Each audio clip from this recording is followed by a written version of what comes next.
News 7 Tamil நேயர்களுக்கு வணக்கம். கேள்வி நேரம் நிகழ்ச்சிக்கு உங்களை வரவேற்பதில் மகிழ்ச்சி. இன்றைய கேள்வி நேரம் நிகழ்ச்சியினுடைய விவாத பொருள் என்னவென்று பார்க்கலாம். இந்தியாவிற்கு வருகிற வெளிநாட்டு பயணிகள் குட்டை பாவாடை அணியக்கூடாது என மத்திய கலாச்சாரத்துறை இணையமைச்சர் மகேஷ் சர்மா தெரிவித்திருப்பது பெரிய அளவில் சர்ச்சையை உருவாக்கி இருக்கிறது. சமூக வலைதளங்களில் தொடர்ச்சியாக இது குறித்த விவாதங்கள் நடந்து கொண்டிருக்கிறது. மத்திய கலாச்சாரத்துறை அமைச்சர் இது பற்றிய இதற்கு முன்பாகவும் கூட நிறைய விஷயங்களை தொடர்ந்து பேசியிருக்கிறார். அது குறித்து தமிழகத்தினுடைய முக்கியமான 4 ஆளுமைகளோடு பேசியிருக்கிறோம். இந்த நிகழ்ச்சிக்கு போகலாம்.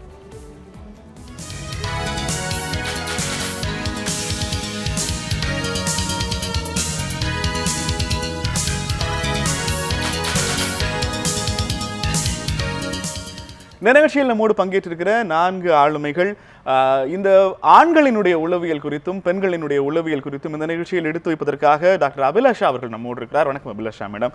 எழுத்தாளர் டான் அசோக் அவர்கள் நம்மோடு இருக்கிறார். வணக்கம் அசோக். பாஜகவிலிருந்து ராஜலட்சுமி அவர்களும் வலதுசாரி சிந்தனையாளர் நித்யானந்தன் அவர்களும் இந்த நிகழ்ச்சி இணைகிறார்கள். 4 வரையும் இந்த நிகழ்ச்சிக்கு வரவேற்கிறோம். ராஜலட்சுமி மேடம், உங்ககிட்ட இருந்து ஆரம்பிக்கலாம். வெளிநாட்டினருக்கு, அது வெளிநாட்டு பெண்களுக்கு குட்டைப்பாவாடை அணியக்கூடாது அப்படிங்கிற இது ஒரு விதமான அறிவுரைன்னு சொல்லப்பட்டாலும் கூட அது ரிசீவ் ஆகிற டோன்ல அது ஒரு எச்சரிக்கை உணர்வதில் இருக்கிறது. என்ன காரணத்திற்காக அமைச்சர் இப்படி சொல்லியிருப்பார் என்று பாஜக கருதுகிறது? இந்த ஒரு கருத்தை மட்டும் நம்ம தனியாக எடுத்து ஐசோலேட் பண்ணி பார்க்க முடியாது. அவர் ஜென்ரலாக சொல்லியிருக்காரு, டூரிசம் டெவலப் பண்ணப்படணும், டூரிசத்தை நம்ம வரவேற்கணும், வெளிநாட்டு டூரிஸ்ட்டை வரவேற்கணும், நிறைய பேரை அது மூலம் அன்னைய செலவாணி நமக்கு கூடணும், அது ஒரு சந்தைமயமாக்கப்பட வேண்டும், இதெல்லாம் விஷயங்கள் இருக்கிறது. அதே சமயத்தில் அந்த பாதுகாப்பை எடுத்து சொல்லும் பொழுது சில இடங்களில் டூரிஸ்ட் வந்தாங்க. ஏற்கனவே பிபிசியில் ஒரு லேடி நமக்கு இது சொல்லியிருக்காங்க, நான் 15 முறை சீண்டப்பட்டேன் ஆண்களால் அப்படின்னு சொல்லியிருக்காங்க. என்னென்னா அவங்க சொல்லாமல் லேசாக தொட்டுட்டாலோ இடிச்சிட்டாலோ நம்ம ஊரில் சாதாரணமாக இருக்குது.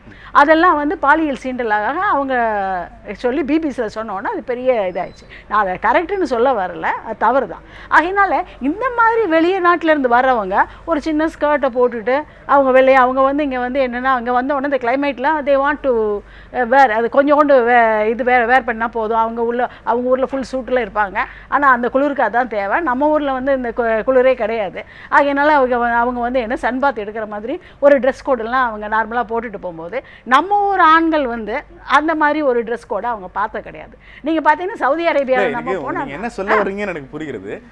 ஒரு அம்மாவோட டோன் உங்களுடைய எல்லா பதில்களையும் எனக்கு தெரியுது. எனக்கு ஆச்சரியமான விஷயம் என்னவென்றால், இந்த ஆண்கள் வெளிநாட்டு விருந்தினரை சீண்டுகிறார்கள் என்றால் ஒரு அரசாங்கத்தினுடைய அணுகுமுறை வெளிநாட்டினரை சீண்டாதீர்கள்னு ஆண்களை நோக்கி இருக்கு. அதையே சொல்லியிருக்கோங்க, சொல்லியாச்சு, ஆண்களை சீண்டாதுன்னு சொல்லியாச்சு. அதாவது ஒரு டூரிஸ்டுக்கு நாங்கள் 10 பாதுகாவலர் அனுப்ப முடியுமா? அந்த மாதிரி ஒரு ப்ரொடெக்ஷன் கொடுக்க முடியுமா? ஏற்கனவே ப்ரொடெக்ஷன் கொடுக்குறோம். அதே சமயத்தில் நீங்கள் வெட்டிக்கனில் போனால் ஸ்லீவ்லெஸ்லாம் போட முடியாது. அதே சமயத்தில் சவுதி அரேபியாவில் போனால் ஃபுல் படுதாலில் போட்டுட்டு தான் அவங்க வெளியே போக முடியும். அதெல்லாம் நீ எங்கே கண்ணு மட்டும் தான் தெரியணும், ஏன் கால் தெரியக்கூடாது, கை தெரியக்கூடாதுலாம் நம்ம கேட்க முடியாது அந்த ஊரில். அதனால் ஒரு ஊருக்கும் ஒரு ட்ரெஸ் கோட் இருக்கு. சில இடங்களை பார்த்தா போடாதீங்கன்னு சொல்லிட்டு இந்த ஒப்பீடு ஒரு அழகான ஒப்பீடு. கிறிஸ்தவர்களினுடைய தலைநகரமான வாட்டிகன் ஒரு மத அடையாளம். நீங்க சொல்ற சவுதி அரேபியா இஸ்லாமிய நாடாக தன்னை பிரகடனப்படுத்தியது. இந்தியா ஒரு மதச்சார்பற்ற நாடு. எப்படி நீங்க பிரான்ஸ்ல நீங்க படுத்தாலாம் போடாதீங்கன்னு சொல்றாங்க மேற்கத்திய நாடு. அந்த நீங்க குறிப்பிட்ட உத்தரவை பிரான்ஸ் நாடோட உச்சநீதிமன்றம் நீக்கி 1 வாரம் ஆகுது. சரி, இப்போ தானே நீக்கியிருக்காங்க. அது அந்த மாதிரி ஒரு விஷயங்கள் அங்கே நடக்கத்தானே செய்கிறது. அதனால நம்ம நாட்டை பொறுத்த வரைக்கும் நம்ம நாட்டுக்குன்னு ஒரு கலாச்சாரம் இருக்கிறது. அதனால் வர்றவங்களாம் புடவை கட்டிட்டு வாங்கன்னு நாங்கள் சொல்லலைங்க. அதாவது வரும்போது நம்ம என்னன்னா அந்த நம்ம கலாச்சாரத்துக்கு ஏற்ற மாதிரி ஒரு உடை, எல்லா கலாச்சாரத்துக்கும் சரியாக தான் இருக்கும். நீங்கள் ரொம்ப குட்டை பாவாடையும் டாப்பில் ஏதோ ஒரு ஸ்ட்ரிப் ஏதோ சொல்லுவாங்க, அது பேர் என்னதோ நூடுல் ஸ்ட்ரிப்புன்னு, அந்த மாதிரிலாம் ஒரு டாப்ஸ் எல்லாம் போட்டு வருது எந்த கலாச்சாரத்துக்கும். நீங்கள் அமெரிக்கால போனா கூட அவங்க அந்த மாதிரிலாம் ட்ரெஸ் பண்ணிட்டு தொடர்ந்து பேசலாம். ஏதோ ஒருத்தர் தான் பண்ணிட்டு இருக்காங்க தவிர எல்லாரும் வரைக்கும் இந்த மத்திய அமைச்சருடைய பேச்சை ஒரு பாதுகாப்பை முன்வைத்த ஒரு அறிவுரையாக பார்க்க முடியுமா, அல்லது தொடர்ச்சியாக பெண்ணுரிமைக்கு எதிரான அல்லது பெண்களுக்கு எதிரான ஒரு நடவடிக்கையான வழக்கமான நடவடிக்கையாக பார்க்குறீங்களா? இல்லை, முதல்ல இது இந்தியாவுடைய சுற்றுலாத்துறையின் வருமானத்தை அதிகரிக்க இது எந்த வகையிலும் ஹெல்ப் பண்ணல. பிவேர் ஆஃப் டாக்ஸ்ன்னு போர்டு போடுறதுங்கிறது உள்ள வாங்கன்னு சொல்றது இல்லை. எச்சரிக்கையாக வாங்கினா அதில் பாதி பேர் வெளியே போயிடுவான்.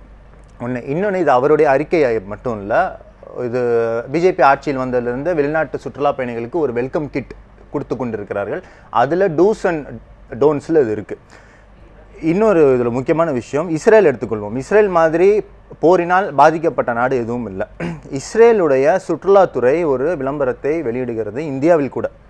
என்ன சொல்கிறாங்கன்னா, மிகவும் பாதுகாப்பான நாடு, நாங்கள் பாதுகாப்பளிக்கிறோம், இஸ்ரேலில் நீங்கள் காண கிடைக்காத அழகெல்லாம் இருக்குது, வாங்கன்னு இந்தியர்களை வரவேற்கிறோம். இந்தியாவில் வந்துட்டு இருக்கு அந்த ஆடு. ஸோ எந்த ஒரு நாடுமே நாங்கள் உங்களுக்கு பாதுகாப்பளிக்கிறோம் வாங்கன்னு தான் சொல்லுமே தவிர, எங்கள் நாட்டில் வந்தால் நீ இதெல்லாம் பார்த்துக்கன்னு எந்த நாடுமே சொல்லாது. இது பிஜேபியினுடைய ஒரு கேரக்டரிஸ்டிக்ஸ் ஆகவே இருக்குது. ஒரு கேரளாவில் ஒரு பெண்ணை நாய் கடித்தால் பிஜேபி அமைச்சர் என்ன சொல்கிறாரு, கறி கொண்டு போயிருப்பாங்க அதனால் நாய் விரட்டுதுங்கிறாங்க மேனகா காந்தி. ஒரு பெண்ணை கற்பழித்தால் உடனே ஒரு பிஜேபி அமைச்சரோ பிஜேபிக்காரர்களோ என்ன சொல்கிறார்கள், பெண்கள் இரவில் வெளியே செல்கிறார்கள். சரி, தலித்துகள் மேலே ஒரு அட்டாக் நடந்தால் பிரதமர் என்ன சொல்கிறார், தலித்துகளை தாக்காதீர்கள், என்ன தாக்குங்கிறார். ஸோ ஒட்டுமொத்தமாக பார்த்தால் குற்றம் செய்கிறவர்களை விட்டுவிட்டு விக்டிம்ஸ் மேலே கொண்டு போய் இதை நிறுத்துகிற ஒரு கண்ணோட்டம் தான் அந்த அமைச்சரை மட்டும் இல்லை, ஒட்டுமொத்தமாக மோடி தலைமையில் இயங்கும் பாஜகவின் ஒரு அம்சமாகவே இருக்கிறது.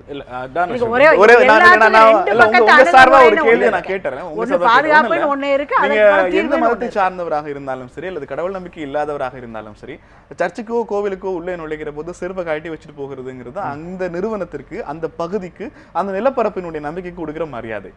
மகேஷ் சர்மா தனது பேச்சை தெளிவுபடுத்தும் போது எப்படி சொல்றாருன்னா, ஆன்மீக மடங்கள்ல ஆன்மீக நிறுவனங்களுக்கு நீங்க உள்ள நுழைகிற போது அதற்கு அங்கு பின்பற்றப்படுகிற கட்டுப்பாடுகளுக்கு ஏற்றார் போல உடை உடுத்துங்கிறதா நான் சொல்ல வந்த statement.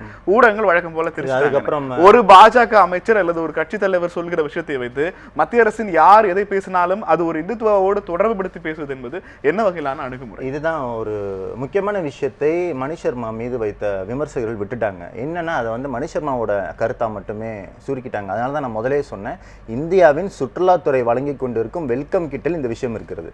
That is so official. அதில் வந்து கோயிலுக்குள்ளே வர்றப்ப வாங்கன்றதெல்லாம் இல்லை, ஒட்டுமொத்தமாக டூஸ் அண்ட் டோன்ட்ஸில் இருக்குது, கவனமாக இருங்கன்னு சொல்கிறதுல இருக்குது. இதுதான் பிரச்சனை. ஸோ இவர் வந்து இன்னமும் தெளிவுபடுத்துறாரு. ஒரு த்ரெட் ஒரு ட்விட்டர்ல போயிட்டு இருக்கு, ஸ்கர்ட்டுக்கும் ஷார்ட் ஸ்கர்ட்டுக்குமான உடை வித்தியாசம் இருக்கிறது. ஷார்ட்ஸ் இங்க பெரிய லெவல்ல யாரும் தவறு சொல்வதில்லை, அதற்கும் குறைவான அதற்கும் இன்னும் ஒரு மிகப்பெரிய உள்ளாடை விட கொஞ்சம் பெரிதான ஒரு குட்டைப்பாவாடை அணிந்து கொண்டு எப்படி பொது வெளியில இந்திய சமூகத்தினருடைய உடையை பார்க்கிற போது அவங்களுக்கே அது ஒரு அன்கம்ஃபர்டபுளா இருக்காதாங்கிறதா என்னுடைய கேள்வி. நாம் நம்முடைய தமிழகத்தில் பார்க்கிற பல வெளிநாட்டினர் இங்கு சம்பந்தமே இல்லாம டிஷர்ட் போட்டு துப்பட்டா போத்திட்டு போற காட்சிகளை நம்மளால பார்க்க முடிகிறது. ஒரு விஷயத்தை நம்ம பேசிக்கா தெரிஞ்சுக்கணும். ஒரு நாட்டினுடைய கலாச்சாரத்தை இன்னொரு நாட்டினர் எப்படி தெரிந்து கொள்கிறார்கள்? சினிமா மூலமாக. பிரதானமா இந்திய சினிமாவை விட பெண்களின் வந்து உடலை வந்து பெண்களின் பாகங்களை ஒரு வணிக பொருளாக காட்டும் வேறு எந்த சினிமாவது உலகத்தில் இருக்கான்னு சொல்லு. வேறு எந்த சினிமானாலும் எதுவுமே கிடையாது. இந்தியாவில் மட்டும்தான் சரியா தப்புன்னு சொல்லுவீங்க. தப்பு. உன்னுடைய வேலை வந்து உன்னுடைய நாட்டில் குற்றச்செயல்கள் நடக்காமல் பாதுகாப்பது. ஒண்ணும் இல்லை. இப்போ நான் இன்னொரு ஒரே ஒரு உதாரணம் என்ன சொல்றேன்னா, ஒரு சட்டசபையில் நிர்வாணமாக ஒரு சாமியாரால் வந்து உரையாற்ற முடியும்னா நீங்க வந்து வெளிநாட்டுல குட்டைப்பாவாடை போட்டு வராதுன்னு சொல்ற தார்மீக உரிமை உங்களுக்கு எங்க இருக்கு? ஒரே நிமிஷம், அந்த கேள்விக்கு பதில் நித்யானந்தன் கேட்கலாம். மற்ற பிரச்சனைகளுக்கு அப்பா இல்ல, இது மட்டும் இல்ல. இன்னொரு விஷயம், வாரணாசியில் ஒரு நிர்வாண சாமியார்கள் நூற்றுக்கணக்கான பேர் ஊர்வலமாக போய் கொண்டு இருக்கிறார்கள் என்றால் வர்றவங்களை குட்டைப்பாவாடை போடாதுன்னு சொல்ற தார்மீக உரிமை உங்களுக்கு எங்க இருக்கிறது? நித்யானந்தன் சார் பதில் சொல்லலாம். அவர் சொன்ன ஒரு விஷயத்துலேருந்து நான் துவங்குறேன். நாய்கள் ஜாக்கிரதை என்று நாம் வீட்டுக்கு வெளியில் போட்டு வைக்கிற அந்த பலகையில் என்ன சொல்லுதுன்னா, வராமல் அப்படியே போயிடுவோம் அப்படிங்கிற அது அல்ல கருத்து. வரும்போது எச்சரிக்கையாக வாருங்கள். வீட்டில் உள்ளவங்களுக்கு நீங்கள் இப்போ அலைபேசி இருக்குது கூப்பிடுங்க, இல்லை காலிங் பெல் இருக்குது கூப்பிடுங்க. யாராவது வீட்டுக்குள்ளவங்க வந்ததுக்கப்புறம் நான் உங்களை பார்க்க வந்திருக்கேன்னு வரும்போது உங்களுடைய பாதுகாப்பு அங்கே உறுதிப்படுத்தப்படுகிறது. அதை கவனிக்க தவறிட்டு நாய்கள் ஜாக்கிரதைனா பாதி பேர் சும்மா போயிடுவாங்க அப்படிங்கிறது வந்து ஒரு மேலோட்டமாக பார்க்கின்ற பார்வையாகத்தான் நான் கருதுகிறேன். அதுக்கான அங்கேருந்து துவங்கினா தான் இது புரியும். அதுக்காக சொல்கிறேன். ஹரியானா மாநிலத்தில் ஒரு ஜெயின சாமியார் வந்து அமர்ந்து கொண்டு பேசியிருக்கிறார் என்று ஒரு கேள்வியை வைத்திருக்கிறார். அந்த மாநிலத்தை ஆளுகின்ற கட்சியும் எதிர்க்கின்ற கட்சியும், எதிர்கட்சியும் ஆளுங்கட்சியும் இரண்டுமாக சேர்ந்துதான் அந்த ஜெயின சாமியாரை வணங்கியிருக்கிறார்கள், ஜெயின சாமியாரை போற்றிருக்கிறார்கள், இந்த ஜெயின சாமியாருடைய உரையை கேட்டிருக்கிறார்கள். அது மட்டுமல்ல, நம்முடைய டெல்லியினுடைய முதலமைச்சர் எதற்கெடுத்தாலும் எப்படியெல்லாம் பேசக்கூடியவர், பாஜக விமர்சிப்பதிலே நம்பர் 1 முதல் நிலையிலே இருக்கக்கூடிய அரவிந்த் கெஜ்ரிவால் அவர்கள் கூட இப்படி பேசுவதற்காக நான் மன்னிப்பு கேட்டுக்கொள்கின்றேன். அவர் மிகுந்த பெரிய மனிதர், அந்த மனிதர் புனிதமானவர் என்று கூட சொல்லியிருக்கிறார். ஒரு அரவிந்த் கெஜ்ரிவால் கூட இல்ல, இந்த கேள்வி என்பது அவருடைய புனிதம் சார்ந்ததோ அல்ல அவரை முக்கியம் இல்லாதவர்னு சொல்லி ஹரியானா சட்டப்பேரவை கூட்டிட்டு வந்தாங்களா அப்படிங்கறத பத்தி இல்ல. உங்கள் கேள்வி என்பது ஒரு நிர்வாணமான மனிதரை ஒரு பொது அவைக்கு கொண்டு வந்து நிறுத்தி ஒரு சாதாரண உரையாடலை கேஷுவலாக நிகழ்த்துவதற்கான எல்லா சாத்தியக்கூறுகளும் இந்தியாவில் ஒரு மாநிலத்தில் இருக்கிற போது வெளிநாட்டுல இருந்து ஒரு ஆள்கிட்ட நீங்க ஷார்ட் கட் போடாதீங்கன்னு சொல்றதுக்கு நமக்கு என்ன தார்மீக உரிமை இருக்குன்னு நமக்கு ஒரு தார்மீக உரிமையும் கிடையாது. ஆனா ஒரு பெண் கற்பழிக்கப்படுகிறாள் டெல்லி மாநகரத்தில், அது உலகம் முழுவதும் செய்தியாக பரவுகிறது. அதற்கான எதிர்ப்பு பலமாக இருக்கிறது. வரும் முன்னர் காவாதான் வாழ்க்கை, எரி முன்னர் வை தூறு போல கெடும்னா. ஒரு சாமியார் நிர்வாணமாக வரும்பொழுது அவரை காம கண்ணோட்டத்தோடு யாரும் பார்க்கவில்லை. ஆனால் ஒரு பெண் குட்டைப்பாவாடையில் வரும்பொழுது, ஒரு பெண் தனியாக இருக்கும் பொழுது, பாதுகாப்பற்ற நிலையில் இருக்கும் பொழுது சில மனிதர்களுக்கு அந்த காம உணர்வு பெருகிறது, இயல்பாக இருக்கின்றது. என்ன சொல்ல வரீங்கன்னா அந்த சிலரை நாங்க ஒன்றும் செய்ய முடியாது, ஸோ பெரும்பான்மையானோர் மாறிடுங்கன்னு சொல்றீங்க, ரைட்? பெரும்பான்மையானவங்க மாறிடுங்கன்னு மாற்றுறது ரொம்ப கடினம். ஒரு தவறு நடந்து போன பிறகு திருத்துவது என்பது பேசுவதற்காக இருக்கலாம்.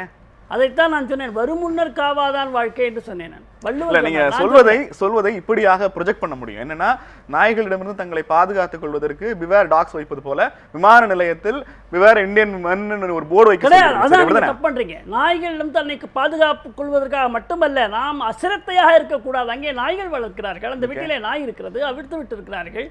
அந்த ஓனர் சொன்னா அந்த நாய் கேட்கும். ஓனர் சொன்னா கேட்கும். அதனால ஓனருக்கு நம்ம கூப்பிட்டு உள்ள வரணும். சரி, அதுக்காக தான் அந்த ஓனர் சொல்றாரா? சொல்லுவார், கண்டிப்பா சொல்லுவார். யார் உள்ள வரணும்ங்கிறவங்களுக்கு சொல்லுவார். ஓகே, அபிலாஷா மேடம், பொதுவாகவே இந்தியாவில் இந்த மாதிரியான உடல் சார்ந்த அல்லது ஆடை சார்ந்த உரையாடலை நிகழ்த்துகிற போதெல்லாம் பொண்ணு சேஃபா இருக்கணும், அதுதான் முக்கியமான ப்ரையாரிட்டி. அந்த ப்ரையாரிட்டிக்கான விஷயங்கள்ல இருந்தா வட்டம் ஆரம்பிக்கிறது. இந்த வன்முறை சம்பவங்கள் குறித்தோ பாதுகாப்பு குறித்தோ உரிமை குறித்தெல்லாம் இங்க பேசவே முடியாது. நீ வெளியில போயிட்டு வீடு திரும்பணும். இந்த எச்சரிக்கை உணர்வோடு சொல்லப்படுகிற ஒரு வாசகத்துக்கு திரும்ப திரும்ப களங்கம் கற்பிக்கிறீங்கன்னு சொல்றாரு. இல்லை, இதில் மறுபடியும் நம்ம ஒரு முக்கியமான விஷயம் பார்க்கணும். இப்போ 2 விஷயம் சொல்லியிருக்காரு, குட்டை ஸ்கர்ட் போடக்கூடாதுன்றதும், இங்கே நம்ம நாட்டு பெண்கள் வந்து இரவு நேரத்தில் வெளியே போக வேணான்றதும். நான் கேட்குறது என்னென்னா, இப்போ அந்த டெல்லி பாலியல் விஷயத்துலேயே அந்த பொண்ணு குட்டை ஸ்கர்ட் போடல, பகலில் வந்து எந்த பாலியல் தொல்லையும் நடக்கலையா? ரெண்டுமே நடக்க தான் செய்யுது. ஸோ இதை வந்து ஒரு ரெஸ்ட்ரிக்ட் பண்ணுறதன் மூலியமாக டெஃபினட்டாக நம்ம ஒரு ராங் ப்ரொஜெக்ஷன் கொடுக்குற மாதிரி தான் இருக்குது. சைக்கலாஜிக்கலாக ஆண்களுக்கு வந்து இதை நம்ம ரைட்டுன்னு சொல்கிற மாதிரி ஆயிடுது. ஒரு பெண் அப்படி ட்ரெஸ் பண்ணால் நீ பார்க்கலாம், தப்பு இல்லை அப்படின்னு நம்மளே சொல்லித்தர மாதிரி எனக்கு என்னமோ தோணுது. அதனால ஒரு நம்ம இந்த மேடைக்காக இல்லை, இயல்பாகவே ஒரு குட்டைப்பாவாடை அணிஞ்சு ஒரு பெண் போகிற போது ஒரு ஆணுக்கான பாலியல் தூண்டப்படாதுன்னு சொல்றீங்களா? நம்ம வந்து நாம இந்த சமூகத்தை எப்படி இது வரைக்கும் கட்டமைச்சிருக்கோம், எப்படி அவனுக்கான வளர்ப்பு முறையை கொடுத்துருக்கோங்கிற பார்வையில இருந்து பார்க்கிற போது பாலியல் தூண்டப்படாதுங்கிறது எப்படி நீங்க உறுதியா சொல்ல முடியும்? தூண்டப்படலாம், ஆனா அதுக்காக அவன் வந்து அந்நியரை போய் டிஸ்டர்ப் பண்ண முடியாது இல்லையா? அவனுக்கு சொந்தம் இல்லாத ஒரு விஷயத்து மேல அவன் கை வச்சா அவன் கிரிமினல் ஆயிடுறான். தூண்டப்படலாம்.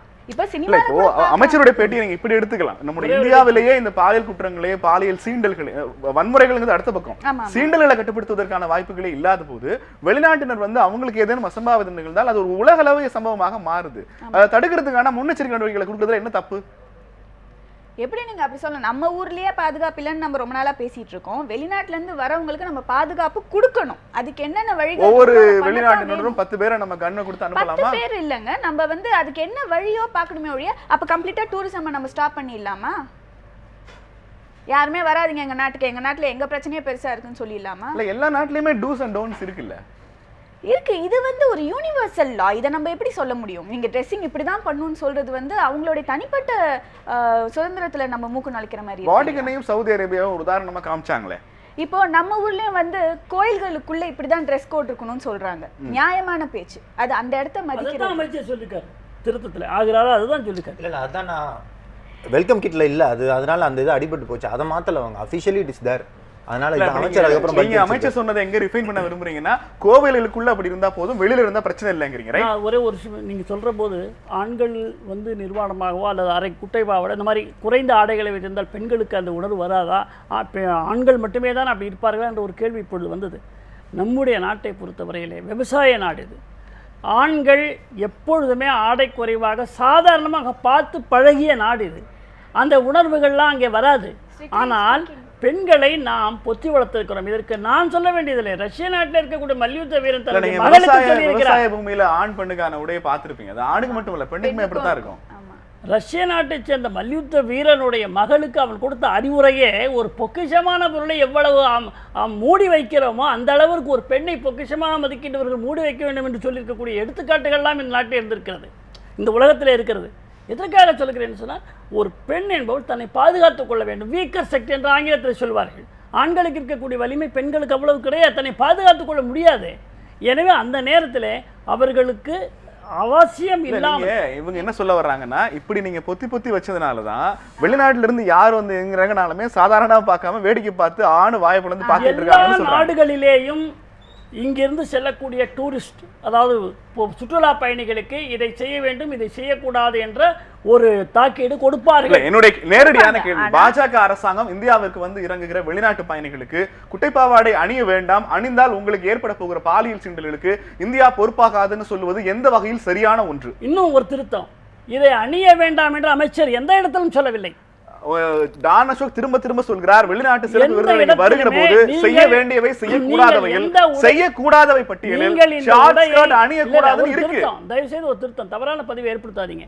இந்த அமைச்சரை பொறுத்தவரையிலே அவர் தெளிவாக குறிப்பிட்டிருக்கிறார், நீங்கள் உடுக்கின்ற உடையை நீங்கள் உடுக்க கூடாது என்று நான் சொல்லவில்லை, இதைத்தான் நீங்கள் உடுக்க வேண்டும் என்று நான் சொல்லவில்லை, இப்படி இருக்க வேண்டும் என்று கேட்டுக்கொள்கிறோம் பாதுகாப்பு கருதி. இந்த அமைச்சருடைய பேட்டிக்கு பிறகு பிரபலமான ஆங்கில செய்தி வலைதளங்கள் இந்தியாவிற்கு வந்திருக்கிற கிட்டத்தட்ட 120க்கும் மேற்பட்ட வெளிநாட்டு பயணிகள் கிட்ட ஒரு பேட்டி செய்தியாளர் சந்திப்பு நிகழ்த்தியிருக்கிறாங்க. அவங்க என்ன சொன்னாங்கன்னா, இந்தியாவில் இருக்கிற ஆடை சூழலை பார்க்கிற போது நாங்கள் அணிகிற ஆடைகளே எங்களுக்கு அன்கம்ஃபர்டபுளா இருக்கும், அமைச்சருடைய பேச்சு எங்களுக்கு த்ரெட்டனிங்கை கொடுத்திருக்கிறதுன்னு அவங்க சொல்றாங்க. நீங்க உண்மையிலேயே விருந்தினர்களை வரவேற்பதற்காக பேசுறீங்களா, வர வேண்டாம்ங்கிறதுக்காக பேசுறீங்களா? இது வந்து நான் நினைக்கிறேன், பொதுவாக வந்து ஒரு பாஜக வந்து இந்த மாதிரி சொல்லுது. அவர் உடனே நாய்க்கு மேலே பிரச்சனையை சொன்னார், எல்லா பிரச்சனையும் சேர்த்து போட்டு இது சொல்கிறார். மோடி சொல்லியிருக்காரு, கழிப்பறைகள் கட்டப்பட வேண்டுங்கிறதுக்கு மெயின் காரணமே இந்த பெண்கள் வந்து இரவு நேரத்தில் ஒதுங்க போகும்போது, வெளியிடங்களுக்கு போகும்போது அவர்கள் வந்து பாலியல் சீண்டலுக்கு ஆளாகிறார்கள் என்பது. பெண்களுடைய உடையிலேயோ எதுலேயோ அது நம்ம வந்து தலையிடக்கூடாது, உடைமுறைகளை தலையிடக்கூடாதுங்கிறது பொதுவான எல்லாருக்கும் ஒரு கருத்து உண்டு. ஆனால் அதே சமயத்தில் பெண்கள் பாதுகாக்கப்பட வேண்டும். அந்த ஊரோட சூழ்நிலைக்கு ஏற்ற போல அவங்க ஒரு ட்ரெஸ்ஸு போட்டிருந்தாங்கன்னா தான் அது வந்து அவங்களுக்கே பொருந்தி இருக்கும், வர்றவங்களுக்கும் பொருந்தி இருக்கும். அதை தான் அமைச்சர் சொல்லியிருக்காரே தவிர, இது வந்து கட்டாயமாக இதுதான் நீங்கள் போடணும்னு, இது போடாமல் வந்தீங்கன்னா விசா கிடையாது, இல்லாட்டி உடனே விசா கேன்சல் பண்ணி வெளியே அனுப்பணும் இதெல்லாம் கிடையாது.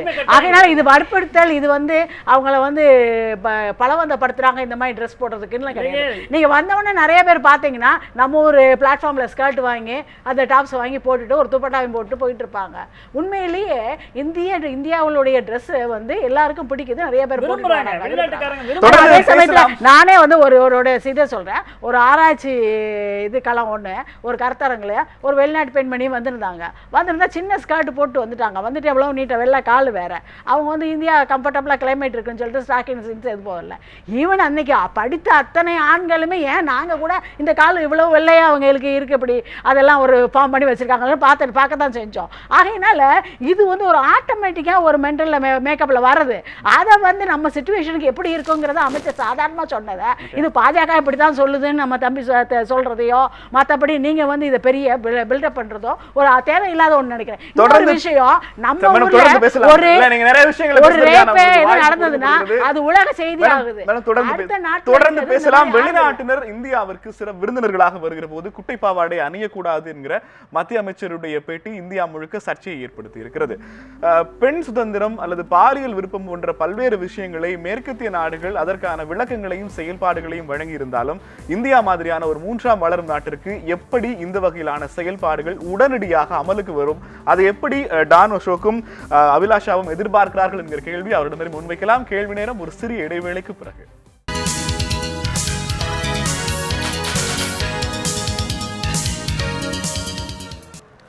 கேள்வி நேரம் தொடர்கிறது. மத்திய அமைச்சர் மகேஷ் சர்மாவினுடைய சர்ச்சைக்குரிய பேச்சு, வெளிநாட்டினர் இந்தியாவிற்கு வருகிற போது குட்டை பாவாடை அணிவதை தவிர்க்க வேண்டும் என்கிற பேச்சு குறித்து இன்றைய கேள்வி நேர நிகழ்ச்சியில் பேசிக் கொண்டிருக்கிறோம். அசோக், நம்ம போன இடைவேளைக்கு முன்னாடி சொன்னது மாதிரி திடீர்னு ஒரு நாள் நம்ம குட்டை பாவாடை அணிஞ்சிட முடியாது. அவங்களுடைய ஒவ்வொரு சிறு வயதிலிருந்து என்ன விதமான ஆடைகள் அணிகிறாங்க, அவங்களுடைய ஆடை தொடர்ச்சி, ஆடை கலாச்சாரம் எப்படி இருக்குங்கிறத பொறுத்து தான் ஆடைங்கிறது நமக்கு தெரியும். இந்தியா மாதிரியான ஒரு வளரும் நாட்டில் இந்த மண்ணுக்கு விவசாயம் சார்ந்த, தொழில் சார்ந்து, சேவை சார்ந்து, இன்னும் சொல்ல போனால் சர்வீஸ் இண்டஸ்ட்ரி இப்போதான் தொடங்கி 10-15 வருஷம் தான் ஆகியிருக்கிறது.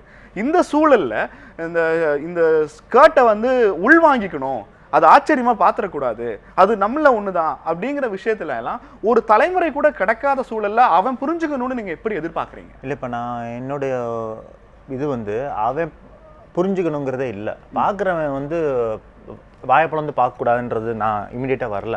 முதல்ல நீங்கள் அதற்கான ஒரு வாய்ப்பை ஏற்படுத்தி கொடுக்கணும். ஒன்று, 70கள் 60கள்லேருந்தே இந்திய படங்களில் ஆபாசங்கிறது யூ சர்டிஃபிகேட்குள்ளே வருது. நீங்கள் நல்லா கவனித்து பார்த்தீங்கன்னா தொப்புள்ள பம்பரம் விடுறது, ஆம்லேட் போடுறதுலாம் யூ சர்டிஃபிகேட்டில் வந்துடும். இங்கே கையை வைக்கிறது, பின்னாடி கையை வைக்கிறதுலாம். செக்ஸும் காமம் போன்ற விஷயங்கள் ஏ சர்டிஃபிகேட்டில் வரும். இந்தியா இந்த மாதிரி ஒரு விசித்திரமான சென்சார் போர்டை கொண்ட நாடு. ஸோ அவன் ஆரம்பத்துலேருந்தே வக்கரத்தை தான் பார்த்துக்கிட்டே வரான் சினிமாவில் குடும்பத்தோடு உட்காந்து. இப்படியான ஒரு சமூகம் இப்படி தான் இருக்கும். நீங்கள் முதல்ல ஒரு மாற்றத்தை உருவாக்கணுங்கிறது, ஒரு மரம் வளரணுங்கிறப்ப மரத்தையும் வெட்டி விட்டுக்கிட்டு தண்ணியும் ஊற்றிக்கிட்டே இருக்கக்கூடாது. நீங்க இங்க இருந்து ஆரம்பிங்க. இந்த புள்ளியை தான் அவங்க சொல்றாங்க. அப்போ மாற்றத்துக்கான விதை இன்னும் போடப்படாத சூழல், ஆபத்து இருக்கிற போது தற்காப்பு தானே இன்னும் ஆபத்தான ஒரு விஷயத்த விதைச்சிட்டு இருக்கீங்க. என்னன்னா, இந்த மாதிரி உடை அணியும் பெண்களுக்கு மட்டும்தான் இந்தியாவில் பாதுகாப்பு இல்லைங்கிற ஒரு மிக தவறான ஒரு பரப்புரை, ஒரு இன்டைரக்டான பரப்புரை இதன் மூலம் செஞ்சுட்டு இருக்கோம். அப்படி இல்லை. பர்தா போட்ட பெண்கள் வன்புணர்வுக்கு உள்ளாகிறார்கள், சின்ன குழந்தைங்க உள்ளாகிறாங்க, வயதான பெரிய பெண்கள் உண்டாகிறாங்க. இழுத்து போத்திட்டு போனாலும் நடக்குது, திறந்து போட்டு போனாலும் நடக்குது, எப்படினாலும் நடக்குது. ஸோ குற்றவாளியின் மீது முழு கவனத்தையும் 100% கவனத்தையும் கோபத்தையும் பண்ணினா உனக்கு இவ்வளவு பெரிய கடுமையான தண்டனைகள் கிடைக்கும்னு ஒரு எக்ஸாம்பிள்ஸ் மூலமா 70 கோடி இந்திய ஆண்களுக்கு எத்தனை கேமராக்களையும் போலீஸ் நீங்க அப்படி வைக்க வேணாம். நீங்க முதல்ல உளவியல் ரீதியான பயத்தை உண்டாக்குங்க. நீங்க உளவியல் ரீதியான பயத்தை கூட உண்டாக்கவே உங்களுக்கு இவ்வளவு நீங்க இவங்களுக்கு உண்டாக்குறது போல அவங்களுக்கு உண்டாக்கிட்டு இருக்கீங்க.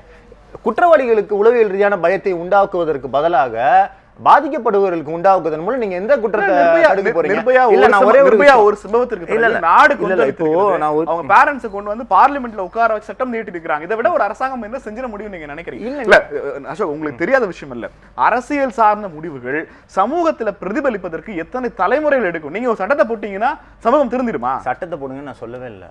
சட்டத்தையும் போட வேண்டும். நீங்க இந்த அணுகுமுறை என்பது தவறான அணுகுமுறை. நான் இன்னையிலிருந்து நாளையிலிருந்து இந்தியாவில் எந்த விதமான பாலியல் குற்றங்களே நடக்காம இருக்கணும் அப்படின்னு நான் இதுக்கு வரல. அதை நீங்க கொஞ்சம் கொஞ்சமா தான் மாற்ற முடியும். ஆனால் நெகட்டிவ் இம்பாக்டை பண்ணிக்கிட்டு இருக்கீங்க. நீங்க இன்னும் மோசமான ஒரு சமூகத்தை உருவாக்கி கொண்டிருக்கிறீர்கள். டெல்லியில அந்த பொண்ணை ரேப் பண்ணிட்டு அந்த ராமுங்கிற டிரைவர் என்ன சொல்றான்னா, அந்த பொண்ணு எவ்வளவு தைரியம் தான் நைட்டு ஒரு பாய் ஃப்ரெண்டோட வரும், அதனால தான் ரேப் பண்ணேன்னு சொல்றான். அவனுக்கு இது உளவியல் ரீதியான ஒரு தைரியத்தை இந்த அமைச்சர் தந்திருக்கிறார் இன்டைரக்டாக. இது ரொம்ப தப்பான விஷயம். நான் மறுபடியும் சொல்றது தான், எவன் தப்பு செய்கிறானோ அவனுக்கு பயத்தை உண்டாக்காமல் நீ வெளியே வராது. அப்ப நாளைக்கு இந்தியாவில் மர்டர்ஸ் நிறைய நடந்தா உயிரோடய வராதுன்னு சொல்லுவீங்களா? இது எவ்வளவு ஒரு தவறான உதாரணம். நகை வச்சுக்காதீங்க, பண்ணாதீங்க, ஒரு ஒன்னா நீங்க பண்ணாதீங்கன்னு சொல்லிட்டே இருக்குது. குற்றவாளிகளுக்கான இடத்தை அதிகமாகிட்டே போகுது. இந்தியா உலகம் முடியல. இன்னொரு திரும்ப வரேன், சுற்றுலா பயணிகளை ஈர்ப்பதற்கு ஒவ்வொரு நாடும் எத்தனையோ முயற்சிகளை எடுத்துட்டு இருக்காங்க. இந்தியாவுக்கு வாங்க, நாங்க உங்களுக்கு முழுமையான பாதுகாப்பு கொடுக்கிறோம், இந்தியாவை நம்பி வாருங்கள்னு சொல்வதற்கு பதிலாக இங்க வந்தீங்கன்னா ஷார்ட் ஸ்கர்ட் போட்டு வராதீங்க, அப்படி போட்டு வந்தீங்கன்னா ஆபத்து வந்துச்சுன்னா எங்களை கேட்காதீங்கன்னு சொல்றது என்ன மாதிரியான அணுகுமுறைன்னு அசோக் கேட்கிறாரு.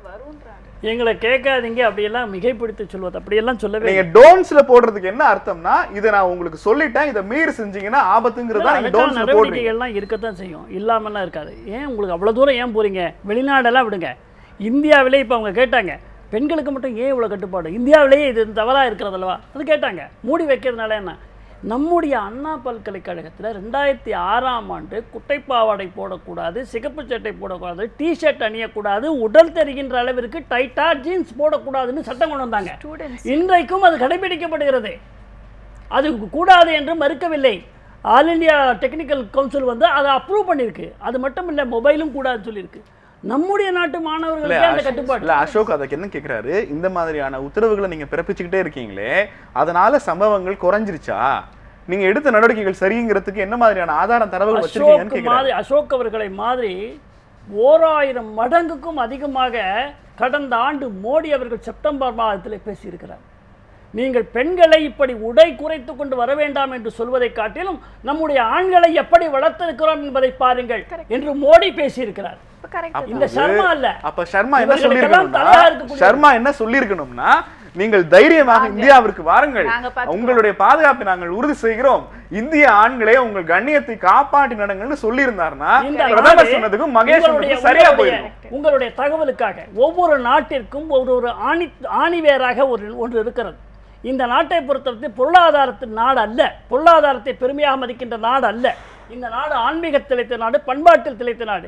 ஒரு எடுத்துக்காட்டு புரிகிற மாதிரி சொல்லணும், இன்னும் எளிமையாக சொல்லணும்னா, நீங்கள் இறை வழிபாட்டுக்காக செல்லும் பொழுது ஆண்கள் சட்டை அணியக்கூடாது என்று சட்டம் போடுகிறார்கள். சட்டை அணிந்தால் ஆண்டவனுக்கு ஆகாதா? சட்டை அணிந்தால் கோயிலுக்கு செல்லக்கூடாதா? அப்படி அல்ல, ஆண்களுக்கு அப்படி ஒரு வரமுறை இல்லை. ஆண்களையும் பெண்களையும் பொதுவாகவே சட்டை அணியக்கூடாதுன்னு சொன்ன சமூகம் தான் நம்முடைய சமூகம். அதனால கோவிலுக்குள்ள மட்டும் தயவு செய்து முழுவதுமா பேச விடுங்க. இதே சமுதாயம், இதே கலாச்சாரத்தை பெண்கின்ற சமுதாயம் பெண்களுக்கு முழுவதுமாக உடல் மறைத்து வர சொல்லியிருக்கிறார்கள் காலங்காலமாக. ஏன்? அவர்களுக்கு தெரியும். 80 வருஷத்துக்கு முன்னாடி ஒரு இனத்திற்கு மேலாடை நீங்க அணியக்கூடாதுன்னு சொன்னது இந்த சமூகம் தானே? அது வேற நாட்டில் நடந்ததா? இல்லை, அது முறையானது அல்ல என்று இந்த நாட்டின் பண்பாடு சொல்லியிருக்கிறது. அது மட்டுமல்ல, அவர் சொன்னார் சினிமாவிலே காட்டுகிறார்கள், நம்மை காட்டிலும் ஆபாசமாக காட்டுகின்ற சினிமாக்கள் பார்க்கவே முடியாது என்ற அளவிலே கூட சொன்னார்கள். இந்த நாட்டிலே ஒரு முழு புரட்சியை ஏற்படுத்தி முதலமைச்சரை நாற்காலி விட்டு அகற்றுவது, பிரதமரையே சுடுவது போன்ற படங்கள் எல்லாம் அதிகம் வந்து கொண்டிருக்கின்றன. அவைகள் வரும்பொழுதெல்லாம் சமுதாயத்திலே ஒரு விழிப்புணர்ச்சி ஏற்படுவது மட்டுப்படுகிறது என்பதை ஆராய்ந்து பார்த்தால் உங்களுக்கு தெரியும். தொடர்ந்து பேசலாம். அபிலாஷ் திரும்ப வரேன் உங்ககிட்ட. அவங்க சொன்ன முன்வச்ச மிக முக்கியமான வாதம், கிராமத்துல கழிப்பறைகள் இல்லாம காலை கடனுக்கு போகிற பெண்கள் பாலியல் துன்புறுத்தலுக்கு உள்ளாக்கப்படுகிறார்கள் மாதிரியான ஒரு சூழ்நிலையை வைத்துக்கொண்டு இந்தியாவில் வந்து கொண்டிருக்கிற ஓரிரு வெளிநாட்டினரையும் தக்க வைப்பதற்கான ஒரு ஏற்பாட்டை மத்திய அமைச்சர் செய்கிறார். அதுல ஐடியாலஜிக்கல் விஷயங்களை பேசி அறப்படி இங்க இப்படிதான் பண்ணியிருக்கணும்னு பேசுற, உரிமை சார்ந்து பாலியல் உரிமை சார்ந்து ஆடை சுதந்திரம் சார்ந்து பேசக்கூடிய பிளாட்ஃபார்ம்ல இந்தியா இருக்கான்னு தான் நான் உங்ககிட்ட கேட்கிறேன். இல்லை, நம்ம இங்கே உள் பிரச்சனையே நிறைய இருக்கும்போது நம்ம அவங்கள சொல்கிறதுக்கு ஒன்றுமே இல்லை. ரெண்டாவது ஒருவேளை அவங்க ஃபுல்லாக ட்ரெஸ் பண்ணிட்டு வந்தால் இங்கே நம்மள 100% சொல்ல முடியுமா அவங்களுக்கு சேஃப்டி? இல்லை, இது புற்றுநோய் மாதிரியான விஷயம் தான். நீங்கள் சிகரெட் புகைப்பதனால புற்றுநோய் வருமாங்கிறது உறுதியாக சொல்ல முடியாது. ஆனால் புற்றுநோய்க்கான மருத்துவ வசதிகள் குறைவாக இருப்பதனால் நீங்கள் புற்றுநோய் சிகரெட் பிடிக்காது இந்த கம்பேரிசன் லெவலில் தானே அதையும் முன்வைக்கிறாங்க. நான் கேட்குறேன், திரும்ப வரேன் சார். இல்லை, இப்போ நம்ம என்ன சொல்கிறோம் அவங்க கிட்ட, நீங்கள் இந்த மாதிரி ட்ரெஸ் பண்ணிட்டு வந்தீங்க, கலாச்சாரம் அடிப்படையில் நம்ம பேசுகிறதா இருந்தால் எங்கள் நாட்டுக்கு வந்தீங்கன்னா நீங்கள் இப்படி வந்தீங்கன்னா நாங்கள் சந்தோஷப்படுவோம், எங்களுக்கு ரொம்ப எங்களை மதிச்ச மாதிரி இருக்கும் அப்படிலாம் சொன்னோன்னா அது வேற விஷயம். நீங்க இந்த மாதிரி ட்ரெஸ் பண்ணிட்டு வந்தீங்கன்னா எங்க ஆண்கள் சீண்டலாம் அப்படின்னு சொல்லும்போது நம்ம தப்பான மெசேஜ்ல நம்ம ஒரு வேற சொல்லல. அதாவது ட்ரெஸ் கோட் இந்த மாதிரி இருக்கலாம் அப்படிங்கறது அர்த்தம் என்ன? ஏன் அந்த ட்ரெஸ் கோட் அதுக்குள்ள ஹிடன் அஜெண்டா உடனே எங்க ஆண்கள் சீண்டுவாங்கன்னு சொல்ல முடியும். அந்த ட்ரெஸ் கோட் ஏன் ஆண்கள் சீண்டலனா அப்படி சொல்ல வேண்டிய அவசியம் இல்ல. ஒரு அசிங்கமா தான் இது. நம்ம இந்திய ஆண்களே ஒட்டுமொத்தமா உலகத்தை முன்னாடி வச்சு அசிங்கப்படுத்தின ஒரு செயல் தான் இது. இப்போ இங்க ஒரு பிரச்சனை இருக்கு, நான் பாத்துக்கிறேன்னு சொல்லாம நீ வந்தாவா அவன் பண்ணானா அவன் கொஞ்சம் மோசமான எங்க ஊர்ல இருக்கானலாம் வராதுன்னு சொல்றது. ஆண்கள் எல்லாம் அசிங்கப்படக்கூடாது என்பதற்காக ஒரு சில பெண்கள் அவமானப்படக்கூடாது. அதை மட்டும் ஞாபகம் வச்சுக்கோங்க. ஆண்களை எல்லாம் உயர்வா சொல்லணும்னு பெண்களை கற்பழிக்க விடலாமா? முதல்ல அவமானம் நீங்க சொல்றீங்க. ஒரு விக்டிம் வன்புணர்வு காலாவது எப்படிங்க அந்த பொண்ணுக்கு அவமானம்? இங்கதான் பிரச்சனை இருக்கு. பிரச்சனை இங்கதான் இருக்கு. ஒரு பெண் பாதிக்கப்படுகிறாள், பாலியல் ரீதியா பாதிக்கப்படுறாங்க. இப்ப வருது பாருங்க, இயல்பா ஒரு கலாச்சாரத்துல அப்படியே ஊர்னா அப்படிதான் வரும். ஒரு பெண் பாதிக்கப்பட்டாள்னா அவ எப்படி அவமானப்படுறா? நீங்க தான் அவமானப்படணும், அந்த ஆம்பளை அவமானப்படணும், அந்த ஆம்பளையை வளர்த்த சமூகம் அவமானப்படணும். இதுலதான் வருது அந்த பெண்ணை உன்னுடைய கற்பு போய்விடும். எத்தனை படம் வந்திருக்கு, ஒரு அசிங்கமா கைகால் போனா கூட அந்த பொண்ணு உயிரோட இருக்கும், ஆனால் கற்பு போயிருச்சுன்னா உயிரை விட்டுறணும். இன்னைக்கு வரைக்கும் வள்ளுவனுக்கும் சேர்த்துதாங்க சொல்றேன், வள்ளுவனுக்கும் சேர்த்துதான் சொல்றேன், வள்ளுவனுக்கும் சேர்த்துதான் சொல்றேன், எல்லாரும் கம்பனுக்கும் சேர்த்துதான் சொல்றேன். இது பிரச்சனை. இருங்க வரேன். இன்னொரு விஷயம், மிக தவறான ஒரு விஷயம் என்னன்னா, ஆண் சட்டை இல்லாம வந்தா பெண்ணுக்கு பாலியல் உணர்வு தூண்டப்படாதுங்கிறது மிக மிக மோசமான கண்மூடித்தனமான விஷயம். ஜான் ஆபிரகாமியே எல்லா படத்துலையும் சட்டையே போடாம வந்து காட்டிட்டு இருக்காரு. அவரோட ட்விட்டர் அக்கௌண்ட்ல பாருங்க, நம்மளுடைய இந்திய பெண்கள் எவ்வளவு ஒரு ஆண் சட்டை போடாம இருந்தா பாலியல் ரீதியாக தூண்டப்படுவார்கள் என்பது. நம்ம பெண்கள் ஏதோ சாமியார் மண்ணும் இதுவா அசிங்கமா ஒரு மாதிரி இருக்கிறதுனால பேசாம போறாங்களே தவிர, ஜான் ஆபிரகாமும் சல்மான் கானும் அவன் தான் வேற மாதிரியான சமூகமா இருக்கும். முதல்ல இந்த மாதிரி கண்மூடித்தனமான விஷயங்களை புரிஞ்சுக்காம ரிஃபைன் பண்ணதுக்கான காரணமே உடனடியாக செய்ய வேண்டிய இலக்கு தொலைநோக்கில் செய்ய வேண்டிய இலக்கு. நீங்க சமூகத்தை ஒரு பாலியல் சுதந்திரம் சார்ந்த விழிப்புணர்வுக்கு தயாராக்காம பிராக்டிக்கலா அப்பாவும் அம்மாவும் பத்திரமா போன்னு சொல்றத தப்புன்னு சொல்றது என்ன நியாயம்? நான் என்ன வரேன்னா, நீண்டகால அணுகுமுறை இருக்குல்ல, அந்த நீண்டகால அணுகுமுறைன்னு ஒண்ணு இருக்குல்ல, அதுக்கு இது பாதிப்பை ஏற்படுத்துகிறது. இதுதான் பிரச்சனை. நீண்டகால அணுகுமுறைக்கு ஒருத்தனை இழுத்துட்டு வர்ற போது இது அவனை வந்து மறுபடியும் நீ செஞ்ச காலையில காலை கடன் கழிக்க போற ஒரு பெண்ணை கையை பிடித்து இழுக்கிற ஒரு ஆணுகிட்ட நீங்க அந்த பெண்ணுகிட்ட என்ன சொல்லி அனுப்புவீங்க? காலை கடன் போகாதன்னு சொல்லி அனுப்புவீங்களா? காலை கடன் போக அதான் நான் சொல்றேன். ஏன் சொல்றாரு? அதைத்தான் நானும் சொல்றேன். நீங்க நாமளே தான் கண்டிக்கணும் அந்த மாதிரி. உடனடி பாதிப்பு பெண்ணுக்கு தானேங்கிறது அவங்க பதில். ஆனா அதுக்கு பிறகு தண்டிக்கலாம். ஆனா முதல்ல பாதிப்பு உண்டாகிறது நீங்க கற்புங்கிறத விட சொல்லுங்க. உடல் ரீதியா நீங்க கற்புங்கிறத விட விடுங்க. உடல் ரீதியான பலவீனத்தை அடையிறதுங்கிறது பெண்ணாக இருக்கிற போது அதற்கான வாய்ப்பை அந்த பெண்ணை பாதுகாக்கிறதுங்கிறதுல பார்த்து ஒருவேளை நாங்க இப்பெல்லாம் சொல்லிட்டோம் கட்டுப்பட்டுருச்சுப்பான்னு சொன்னா இதை கொஞ்சம் ஏத்துக்கலாம். ரிசல்ட் ஓரியன்டாவும் நீங்க காட்டல. நீங்களும் இந்த RSS இந்திய இயக்கம் கலாச்சார கலவை காலங்காலமா சொல்லிட்டு தான் இருக்கீங்க. ஒவ்வொரு வேலண்டைன்ஸ் டேலையும் போய் அடிச்சுக்கிட்டு தான் இருக்கீங்க. எதுவுமே நடக்கல, எதுவுமே மாறல. இன்னும் உங்களுடைய ஆட்கள், உங்கள் சார்புள்ள ஆட்கள், உங்களை போல கலாச்சாரத்தை பாதுகாக்கும் ஆட்கள் தான் தப்பு பண்றதா சொல்லிட்டு இருக்காங்க. இந்த பொண்ணு நைட்டு வருது போகுது, நைட் இப்படி ட்ரெஸ் பண்ணா இப்படிதான் பண்ணுவேன், இந்த மாதிரியான பேச்சுக்கள் அவர்களிடம் இருந்தான். தொடர்ந்து பேசலாம் அசோக். இந்தியாவினுடைய ஹரியானா மாநிலத்தில் அந்த குறிப்பிட்ட சட்டப்பேரவையில் பங்கேற்று இருக்கிற நிர்வாண துறவி பேசுகிற போது, இந்தியாவில் ஒவ்வொரு குடும்பத்திலும் ஒரு பெண் இருப்பதை தயவு செய்து ஒரு பெண் பிள்ளை இருப்பதை உறுதி செய்யுங்கள். ஆண்களுக்கு நிகரான எண்ணிக்கையில் பெண்கள் இருக்கிற போது பெண்களினுடைய வாழ்க்கை பாதிக்கப்படாதுங்கிற உறுதிமொழி அளித்திருக்கிறார். பெண் குழந்தைகள் இந்தியாவினுடைய சொத்து என்கிறார் பிரதமர் மோடி. ஆண்களை கட்டுப்படுத்தி வையுங்கள் என்கிறார் பிரதமர். இன்னொரு பக்கம் காதல் தின கொண்டாட்டங்களுக்கான தடையை ஒவ்வொரு இந்த அமைப்புகளும் ஏற்படுத்திக் கொண்டிருப்பதாக பத்திரிகைகள் செய்தி சொல்கிறது. இந்தியாவில் இந்த புள்ளிகள் எந்த இடத்தில் ஒற்றுமையாகிறது, எந்த இடத்தில் முரண்படுகிறது? தொடர்ந்து பேசலாம். கேள்வி நேரம் ஒரு சிறிய இடைவேளைக்கு பிறகு.